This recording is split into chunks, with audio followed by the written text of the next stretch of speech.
So thank you, everybody. I have, we come to towards the end of Tisha B'Av. I want to start with one very simple question.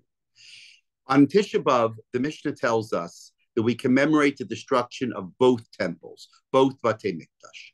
One was destroyed in 586 BCE. The second was destroyed in 70 CE. 650 years separated the two destructions of the temple. According to the Mishnah, both temples were destroyed on Tisha B'Av. My question is a simple question. What are the chances? What are the chances that both temples would be destroyed 650 years separating them by two different enemies, the Babylonians and the Romans, on exactly the same day? And I want to explore that question, both as it relates to an answer to that question, as it relates to understanding Tisha B'Av, and as it relates to generally understanding what it means to study history in a Jewish context. Rabbi Kelman, please share, and we'll take it away from there. Oh, there, I put them in the chat box. You can share the screen if you want. Oh, yeah, your co-host. You can share the screen. I take it from the oh, so here we go. Can everybody see that? Not you didn't share your screen yet. Oh, I didn't hear you go. Okay, hold on one second. Sorry. I put it in the chat box, so if you want to spend part of the time not sharing this, it's up to you. But yeah. Okay, whatever. I will share the screen. Sorry. Just take a second.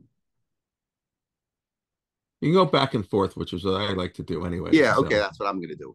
I'm going to do it. Sorry, I just got mixed up with the chat box. Can you see it now? Yes. Yes, okay. So we begin this exploration by looking at two psukim in the Nav. Uvachodesh hachamishi b'shiva lachodesh, hishnat tisha esrei shana lamelech Nebuchadnezzar melech Bavel. A pasuk from Malachim Beis tells us that on the 5th month, the month of Av, on the 7th of the month, the 19th year to the king Nebuchadnezzar of Bavel, Nebuzaradan Rav Hatabachim, Nebuzaradan, the chief of the guards, Eved Melech Bavel Yerushalayim. Vayisrof et Beit Hashem vet Beit HaMelech.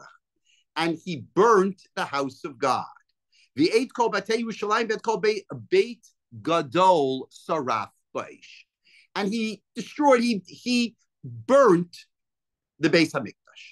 What's the date?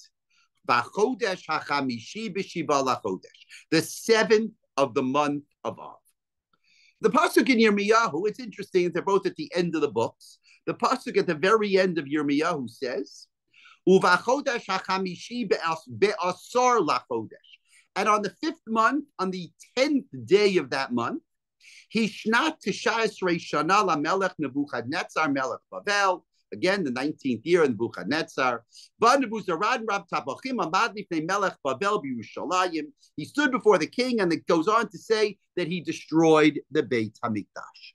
So what we have here is, we have a contradiction between two psukim. One pasuk in Malachim says the Beit HaMikdash was destroyed on the 7th. And one pasuk says the Beis Hamikdash was destroyed on the 10th of Av.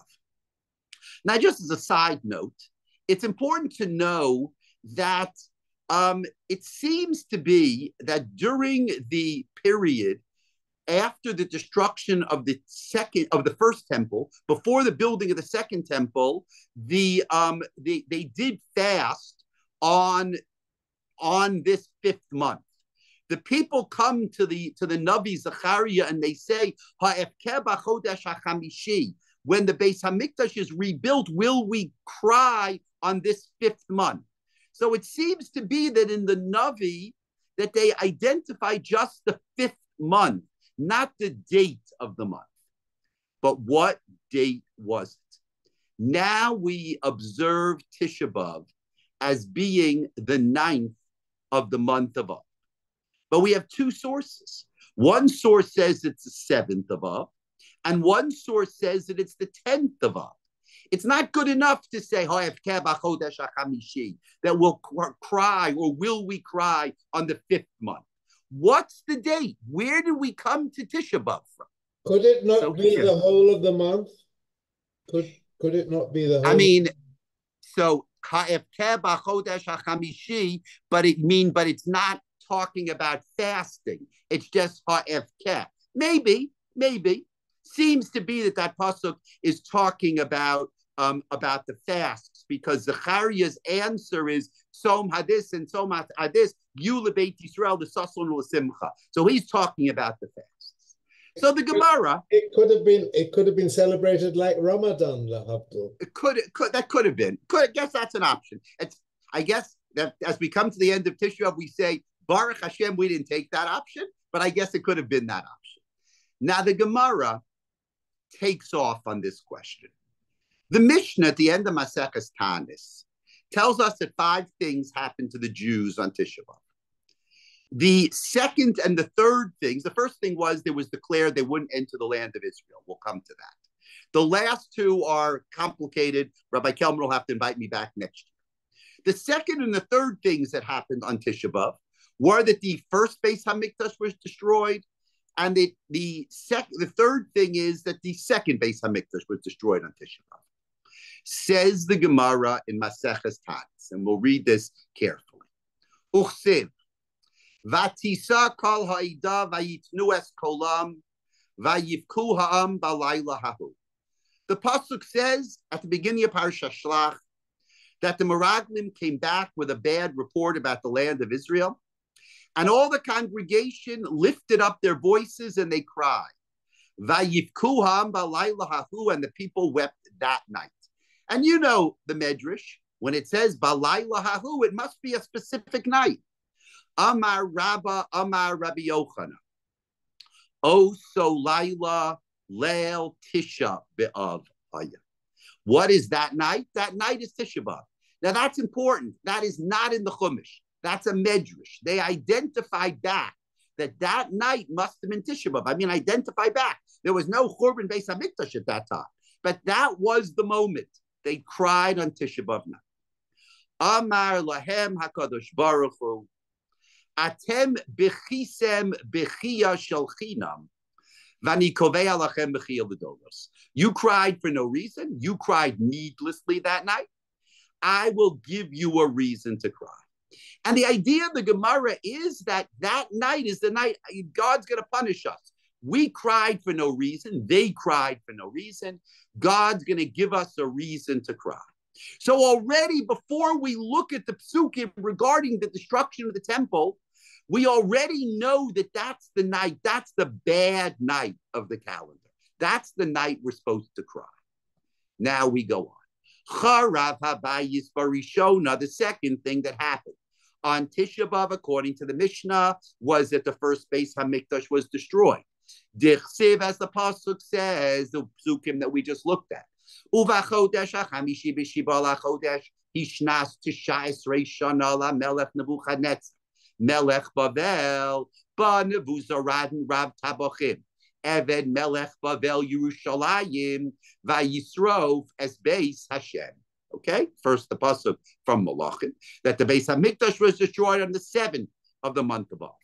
Uksiv, and the pasuk says in Yirmiyahu, Uvachodesh hachamishi besor lachodesh hishnas tisha esrei shana la melech Nebuchadnezzar melech Bavel ba Nebuzaradan Rav Tabachim amad lifnei melech Bavel b'Yerushalayim. So here you have the 2 psukim, and now the Gemara addresses our problem. Vitanda, we learned in a brisa, an old tradition we learned in a brisa. Efshar lomar b'shiva shaharei kvar nemar be'asor. The pasuk in Malachim says that the Beis HaMikdash was destroyed on the 7th of Av. The pasuk in Yirmiyahu says the Beis HaMikdash was destroyed on the 10th of Av. What are you going to do? You can't say the 7th because it says the 10th. The Efshar lomar be'asor, you can't say on the 10th shaharei kvar nemar b'shiva because the pasuk in Malachim says it was burnt on the 7th.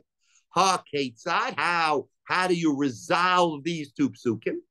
So the Gemara tells us a story.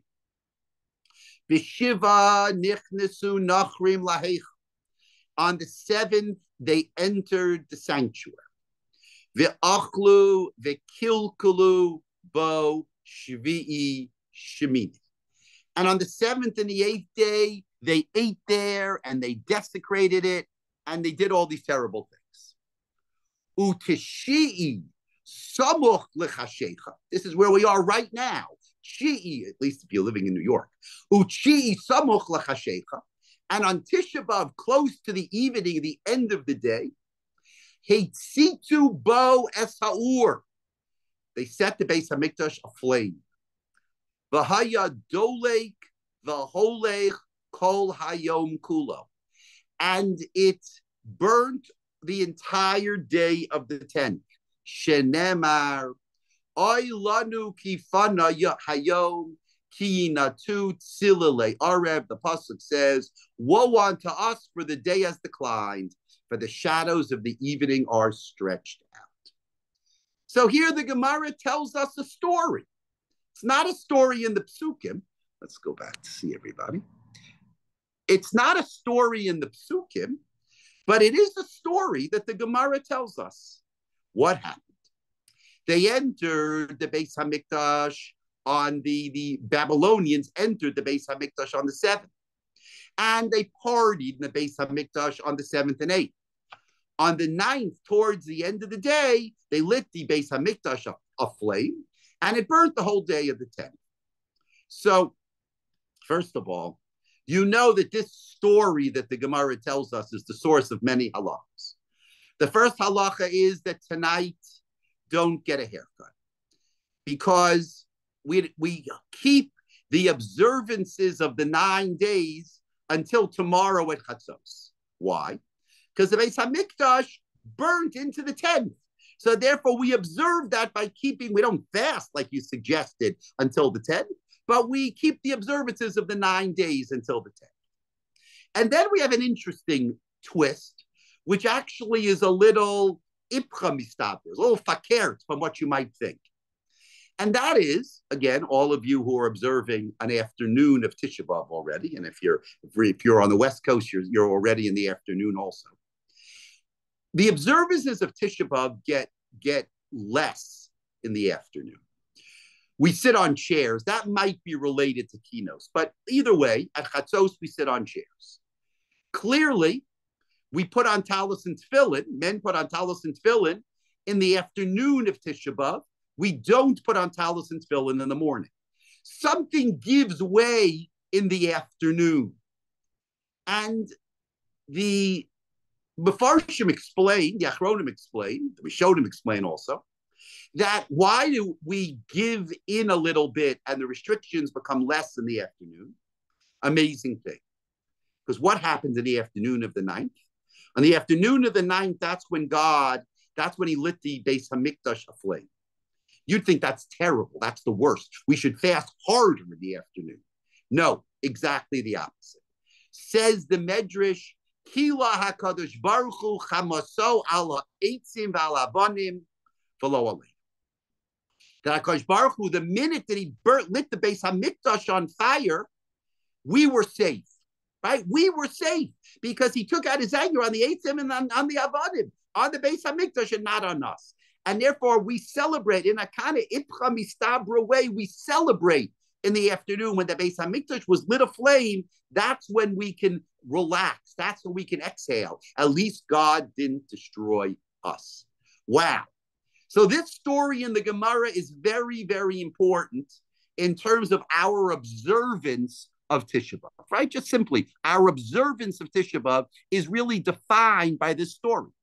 This story is the Gemara's way of reconciling two conflicting datings of the destruction of the first temple in 586 BC. But that's what the Gemara does. The Gemara has figured out a way to reconcile the two psukim, and the date of the 9th of Av is the date of the destruction of the temple. Now remember for a minute before we go on. Why is it so important that the Beis Hamikdash is destroyed on the 9th of Av? Actually, it doesn't have to do with the destruction of the Beis Hamikdash. It has to do with the Meraglim. It has to do with the fact that because the people cried on that night. That established Tisha B'Av. If it wasn't for the Meraglim, there would have been no need to identify Tisha B'Av. I don't know, like your point about how you would fast. Maybe you'd fast on the 7th, maybe you'd fast on the 10th, maybe you'd say the 9th because it's in the middle. I don't know what you would say, but it wouldn't have mattered. The only reason it mattered is because since they cried unnecessarily on Tisha B'Av, so therefore Tisha B'Av is the day in which we're going to commemorate bad things. Okay, so far so good. Now let's go back to the Gemara, that very same Gemara. So the Gemara goes on and it says,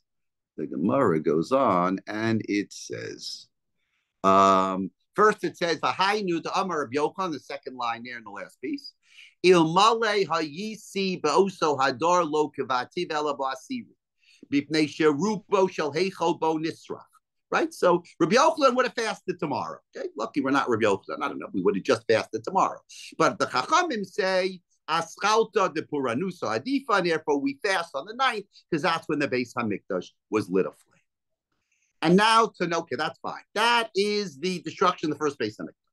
What about the destruction of the second Beis HaMikdash? Uvashniya minalan.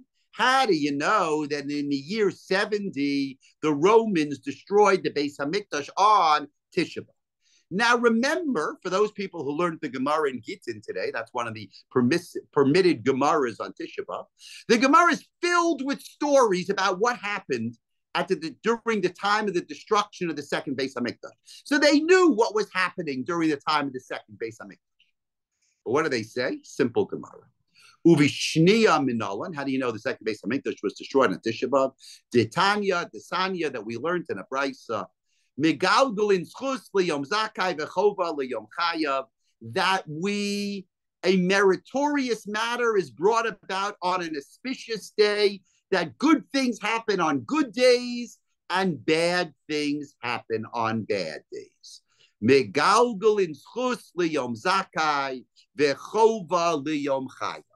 How do you know that the Beis HaMikdash, the second Beis HaMikdash, was destroyed on Tisha B'Av? Because good things happen on good days, bad things happen on bad days. Tisha B'Av's our bad day. Tisha B'Av's the day that the first Beis HaMikdash was destroyed. So if Tisha B'Av's our bad day, and Tisha B'Av is the day in which the first Beis HaMikdash was destroyed, it must be that the second Beis HaMikdash was destroyed on Tisha B'Av as well. The Gemara is not in any way interested in what actually happened on Tisha B'Av. There's no attempt, right? In the discussion of the first Beis HaMikdash was psukim from Navi. So they had to discuss, how do you understand, how do you reconcile those psukim? But in the description of the destruction of the second Beis HaMikdash, there's no attempt to try to figure out exactly what happened. The history plays no role. The historical date plays no role.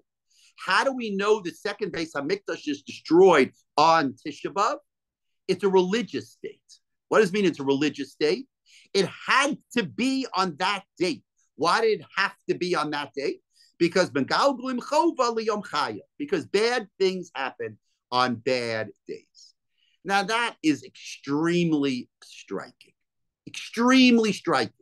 We have all been brought up our whole lives knowing the fact that both Batei Mikdash were destroyed on Tisha B'Av. Turns out that the Gemara itself, not some obscure source, the Gemara itself is not so sure. The first Beis HaMikdash, the psukim contradict, so the Gemara has to tell a story to reconcile the psukim.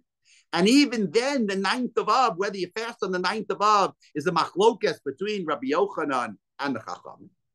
And the second Beis HaMikdash has no interest really in identifying the date. Just Megalglim Schus Liyom Zakai V'chov Liyom Chai.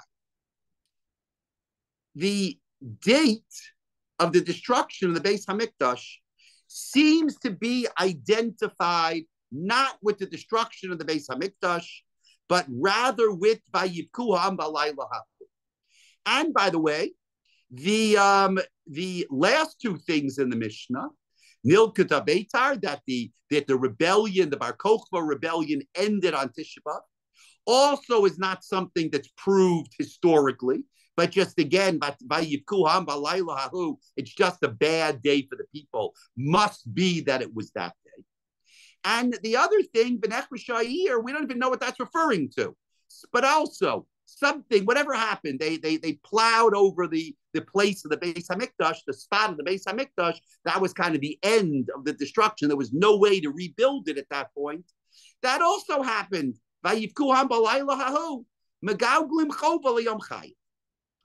So what we need to figure out is, what is that idea? What is that religious idea that bad things happen on bad days, and how could it be that we fast on Tisha B'Av, and that Tisha B'Av is such a bad day? Not so much because we know that the Batei Mikdash were destroyed on that day, but because of some religious idea that that's the bad night of history, that's the bad day of history, and then Megalgalim Chova Liyom. So, in order to answer this question, I think we need to take a little bit of a journey. And I want to ask the question, what day was the second Beis Hamikdash really destroyed? Again, the first Beis Hamikdash was destroyed sometime between the 7th and the 10th. The Gemara tells the story, and that's what happened. Whether it's historical or not doesn't matter, but it's between the 7th and the 10th. The second Beis Hamikdash, we have no idea. The Gemara doesn't even give us a hint about when the second Beis Hamikdash was destroyed. When was the second Beis Hamikdash destroyed? So if you want to know about history in the 1st century CE, where do you look? Everybody, where do you look? If you want to know history in the 2nd century CE, you look at Josephus. Josephus, right? Josephus was the commander of the Jewish forces in the Galilee. He was a Jew, a good Jew. There were forces up north in the Galilee, and there were forces down south protecting Jerusalem. The Galilee forces fell in 66. The Great War was in 66. The forces fell in 67. He was taken captive. It was, they captured Josephus, and he joined the Romans. And that's a whole complicated story. He joined the Romans. And eventually he goes to Rome and he becomes the official historian of the Romans. And he covers the Jews. He covers what happens to the Jews, the history of the Jews. And he talked about Jewish history, and it's all fascinating. And of course, the whole study of history is amazing, of Josephus is amazing, right? Obviously, he's a Jew writing the history of the Jews for the Romans. So whose side is he on? Is he on the side of the Romans or the side of the Jews? And that's fascinating. We'll see something that relates to that in a minute. But in terms of the basic history, here we can see Josephus, what he tells us about what happened. When was the second temple destroyed? And join me as we study Josephus. For people who want these sources, the sources are in the chat. Afterwards, if you want them. Here we go. Josephus, the Jewish War, chapter 6. And now 2 of the legions had completed their banks on the 8th day of the month. Right? We call it the month of Av. Whereupon Titus, who was the general, gave orders that the battering ram should be brought and set over against the western edifice of the inner temple. But when Titus perceived that his endeavors to spare a foreign temple turned to the damage of his soldiers and made them be killed, he gave order to set the gates on fire. Okay, so on the 8th, he gave orders to set the gate on fire. But then on the next day, Titus commanded part of his army to quench the fire. So on Tisha B'Av, they didn't light the Beis Hamikdash on fire, but they actually quenched the fire. because it seems to be that it was damaging his soldiers, and to make a road for the more easy marching up of the legions, while he himself gathered the commanders together himself. So on the 8th, he thought he would destroy the Beis Hamikdash. But then he decided that was a bad idea. Militarily, that was a bad idea. And therefore, on the 9th, he told them to quench the fire. Now, it is true that on this day, the Jews were so wearied under such a consternation that they refrained from any attack. So basically, the Jews didn't do anything. So Titus retired into the tower, of Antonia and resolved to storm the temple the next day, early in the morning, on the 10th, okay? So he lights it on fire on the 8th. They quench the fire on the 9th.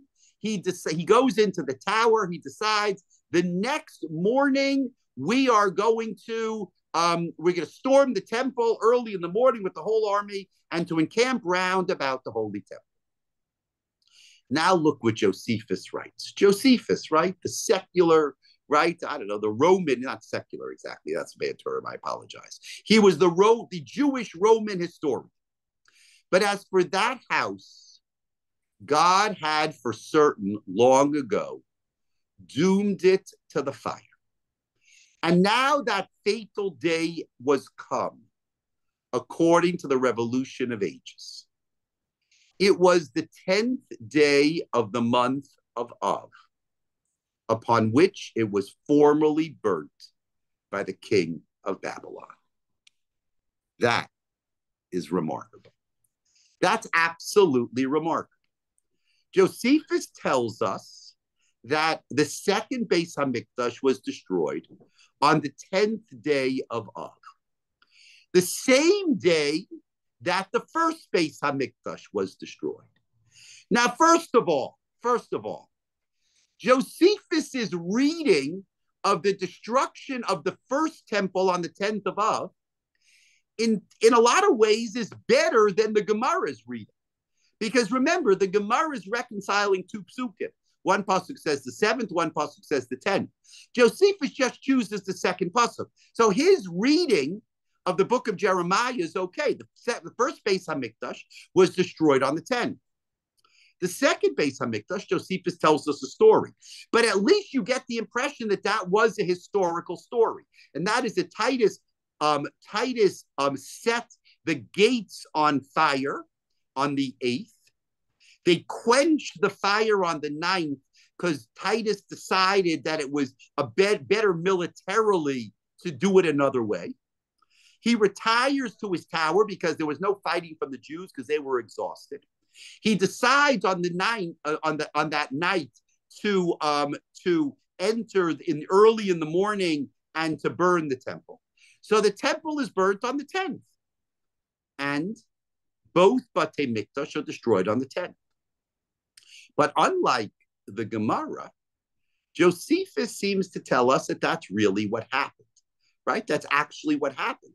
Both Batei Mikdash were destroyed on the 10th. Historically, the first one as described by Yirmiyahu, and the second one as described by Josephus. But that's the story. That's what happened in the temple. And both Batei Mikdash were destroyed on the 10th of. But if you noticed, there was a very interesting line here in Josephus. Look what Josephus writes. He tells us that both Batei Mikdash were destroyed on the 10th. But he says, but as for that house, God had for certain long ago doomed it to the fire. And now that fatal day was come, according to the revolution of ages. It was the 10th day of the month of Av, upon which it was formally burnt by the king of Babylon. Now, it's a little ambiguous here, right? It's not entirely clear what he means. But clearly, Josephus also identifies the fact that, wow, that's an amazing thing. How could it be that both Batei Mikdash are destroyed on the same day? And it's God had long ago doomed it to the fire. And now that fatal day came, meaning what it seems to mean is long ago, God doomed it to the fire. In 586 BCE, God doomed the first Beis HaMikdash to the fire on this day. And now, according to the revolution of ages, the date came around again. And it turns out that both Batei Mikdash were destroyed on the 10th of Av. So actually, what's amazing, he was already in Rome, yes. But amazing here is that Josephus doesn't need this idea of God controlling. Because according to Josephus, it actually happened that way, right? It wasn't like, I started the class by asking the question, what are the chances that both Batei Mikdash are destroyed on the same day? And Josephus answers the question. The answer according to Josephus is, yeah, wow, that's remarkable. But both Batei Mikdash are destroyed on the same day. It actually happened that way. But Josephus adds that God played a role in this. That's before we get to understanding the Gemara, I want to understand Josephus. Josephus is a historian. The Gemara is not a historian, right? The Gemara is not writing history. We'll come back in a minute to what the Gemara is doing. The Gemara is not writing history. Josephus is writing history. So what does it mean? God had long ago doomed it to the fire. You see, the idea of history, and this is discussed by many people, most famously in our context by Professor Yosef Chaim Yerushalmi, who was a Salo Baron professor of Jewish history in Columbia for many decades. So he had a number of lectures that he gave many years ago at the University of Washington, and he collected them in a book called Zachor, which is an amazing book, which talks about the Jewish study of history and Jewish memory. And what he says, I know, but this is Josephus. So what Yerushalmi says is, and this is clearly true, that the study of history as we know it really came about with the Enlightenment, with the beginning of the 19th century. That's all of a sudden when everybody was interested in history, what really happened. But before that, all history was seen as religious history, whether it was Jewish history or Christian history or pagan history or Muslim history. It was all history that was driven by religion.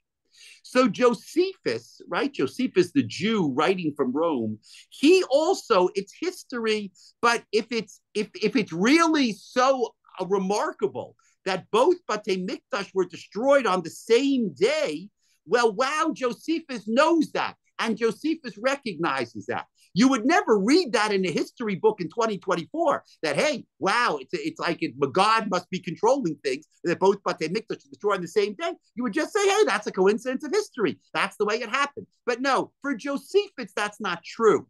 For Josephus, the fact that both Batei Mikdash were destroyed on the same day, that God had his hand in it. That's important for Josephus as well. So now, where are we at? So Josephus tells us that actually, historically, both Batei Mikdash were destroyed on the 10th day of Av. Okay? Remarkable as it may seem, both Batei Mikdash were destroyed. And when it comes to the first Beis HaMikdash, those are psukim from the Navi, from the prophets. The second Beis HaMikdash, he tells us a story about Titus. A story that, that it's a legitimate story. And actually, he's the historian for the Roman emperor. So, again, it's a question about, whose side he was taking in this story. But we'll at least for our purposes today, this Tisha B'Av, will take Josephus at his word. I gave you here in the sources the rest of the story. He actually says the Jews lit the temple on fire. That's another class, which is fascinating, but that's it. That's another issue. So that's Josephus. Now we need to go back to the Gemara. The truth is that I believe that Josephus makes the question on the Gemara even stronger. The Gemara says concerning the second Beis HaMikdash, how do you know that the second Beis HaMikdash was destroyed on the 9th of Av? Megalglin schus liyom chayav v'chova liyom chayav. Sorry, megalglim schus liyom zakai v'chova liyom chayav. Because bad things happen on bad days. Why do I say that Josephus made the question stronger? Because it seems to be that, believe it or not, the second Beis Hamikdash was destroyed on Tisha B'Av. Well, the 10th of Av. But the story, as Josephus gives it to us, it was lit on fire on the 8th, and then they put it out on the 9th, and they burnt it for sure on the 10th. It's very easy to turn that story into Tisha B'Av. So I think the question on the Gemara is, why doesn't the Gemara at least tell us the story? It can tell us megalglim chova liyom chayav, but why doesn't it tell us the story? The story seems to support the Gemara. The answer, of course, is, and again, the Gemara knows the story, because the Gemara in Gittin tells us all the stories about the destruction of the temple. In great detail, it describes the destruction of the temple. So it knew the date of the destruction of the temple too. The point is, and this is the key point of the day, that is, the point is that the date is not important. It doesn't matter when the historical date. The point of the Gemara, megalgalim chova liyom chayav, is not made stronger by telling us the story that Josephus tells us. That does not make the point any stronger. The reason that the Beis Hamikdash was destroyed on the second day, the reason the Beis Hamikdash was destroyed on Tisha B'Av is because that was the day of bad luck, and therefore there's no other day that the Beis Hamikdash could be destroyed. That's why the Beis Hamikdash was destroyed. And that introduces us. Let me just see the question for 1 second. I'll pause for 1 second. I think Josephus also strengthens the question raised in the Gemara of why we wouldn't fast on the 10th instead. Yeah, that's correct. I mean, that's true. But you see, the fact that Josephus has it so close to the 9th, and the stories could go either way, you could take it either way. Josephus' expression, according to the Revolution of the Ages, corresponds to the term time is megalglim schus. That's correct. And Gretz, I'm not so interested in. Okay. If so, he only heard about it secondhand. I know. So that's a story. There is a study in Josephus about how he knew it. But at least for our purposes, and again, I'm really interested in the Gemara. I'm using Josephus only as a way of strengthening our question on the Gemara. It seems that it happened that way. Why doesn't the Gemara tell us that story? The answer is, and this Yerushalmi points out in his book Zachor, the whole book is about this. The Jews, as Jews, we don't study history. As Jews, we study memory. Memory means, what is the significance of that date to us in the religious calendar? That's the question. What is the significance of the date in the religious calendar? And as the Gemara tells us, the significance of the date, and this really is fascinating, the significance of the date is not related to the destruction of the Beis Hamikdash. Actually, the dating of the destruction of the Beis Hamikdash doesn't automatically fall on Tisha B'Av, either one.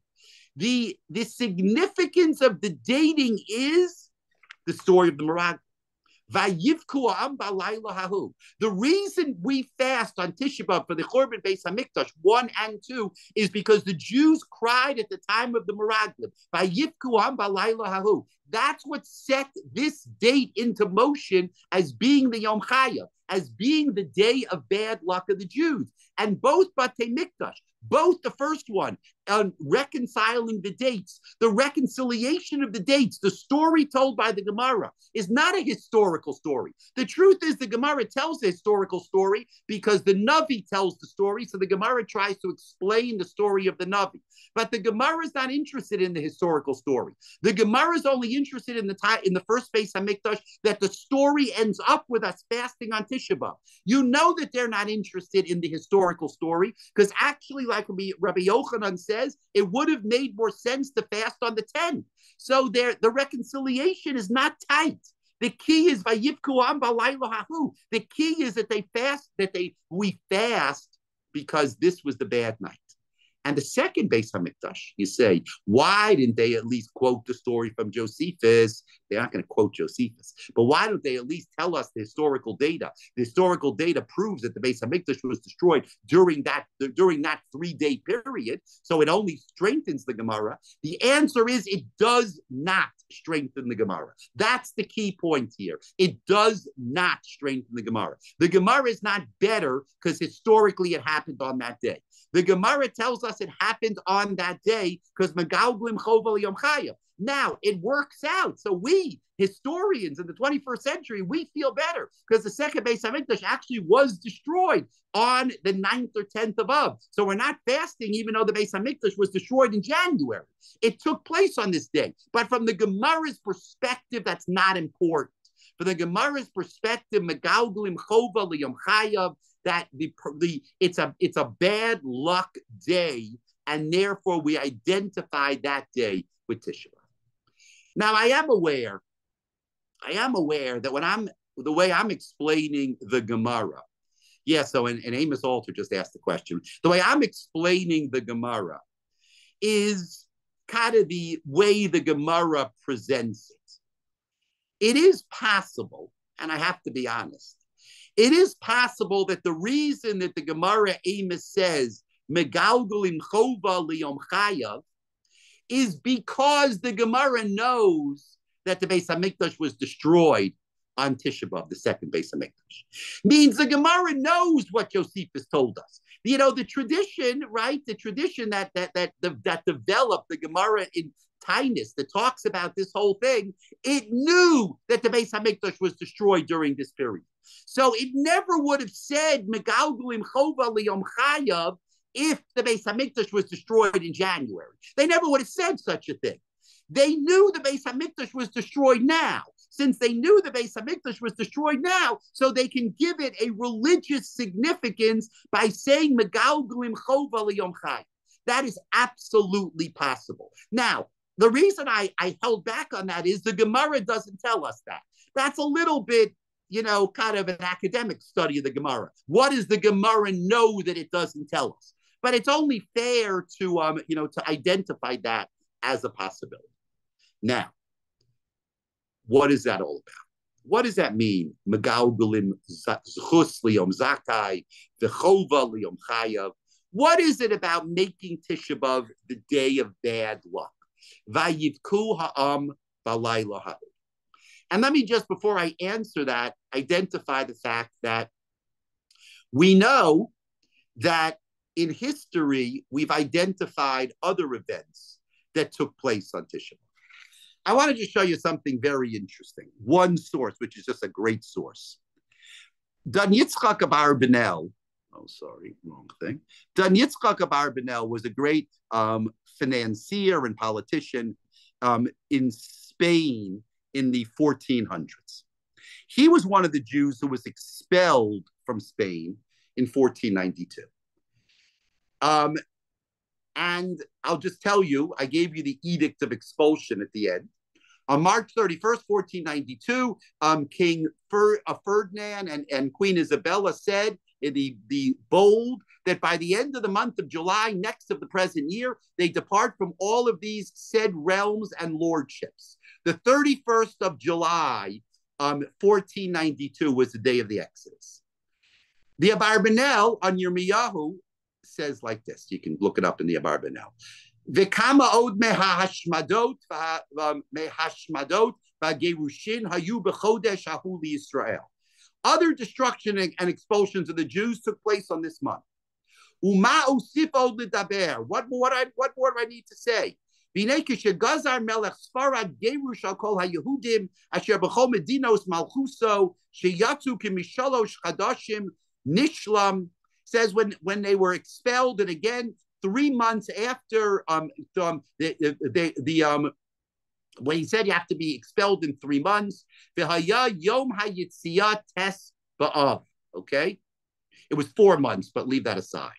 V'hulo yada mizeh hazman davar kilu min hashamayim hidrichu. Yom hayitziat tet ba'av. The day of the expulsion was Tisha B'Av. And look, he says, King Ferdinand didn't know anything about it. But July 31st, 1492 was Tisha B'Av. Now, what's so amazing about that? We know dates now. We can know what the Hebrew date was of July 31st, 1492. Turns out that July 31st, 1492 was not actually Tisha B'Av. It was the 7th day of Av. Okay, July 31st, 1492 was the 7th day of Av. The Abarbanel couldn't have made a mistake. The Abarbanel left Spain. He was leaving Spain. He said, we left on Tisha B'Av. And that was the day, and that was remarkable. How I didn't even know. And it turned out to be Tisha B'Av. How could the Abarbanel have made a mistake? So you could say that the Abarbanel, the 250,000 Jews were expelled from Spain. Could be that it took a couple of days for the Jews to leave. So it's possible, of course, obviously it took a few days for the Jews to leave. So it's possible that the Abarbanel left on Tisha B'Av, that he didn't leave on July 31st, that he didn't leave till August 2nd, so he called it Tisha B'Av. But probably what really happened was it was close to Tisha B'Av. For the Abarbanel, the expulsion of the Jews of Spain, the end of the golden era of Spain, that was Tisha B'Av. It wasn't exactly Tisha B'Av, but that was Tisha B'Av. Megalgalim chova liyom chayav. That became Tisha B'Av. So what is this all about?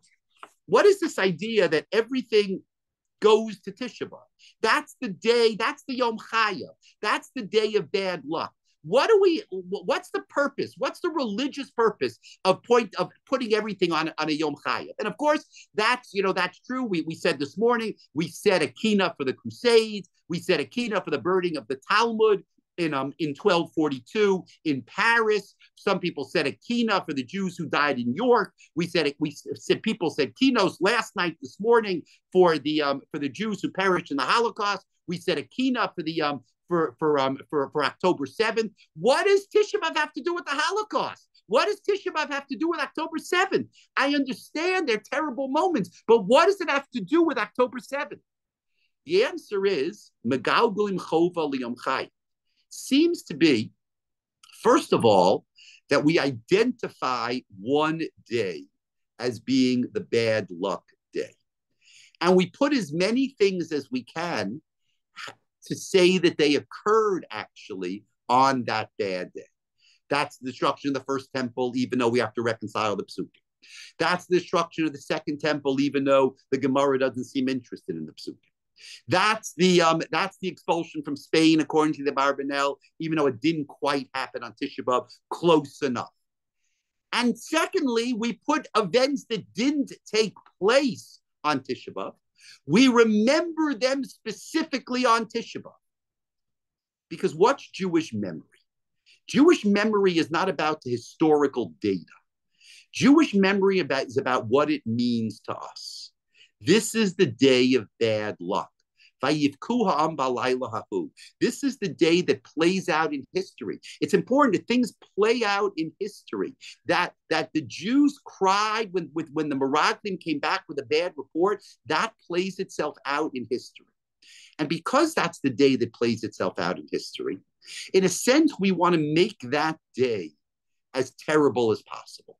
We want to put as many things as possible. That's the day. The Gemara tells us, the Medrash tells us that's the day of bad luck. So that means the Gemara is identifying that's the day when bad things happen. So therefore, we want all of these things to happen on that bad day. In a sense, they took place on that day. This day is so bad. It's so bad that, look, all these things happened on this day.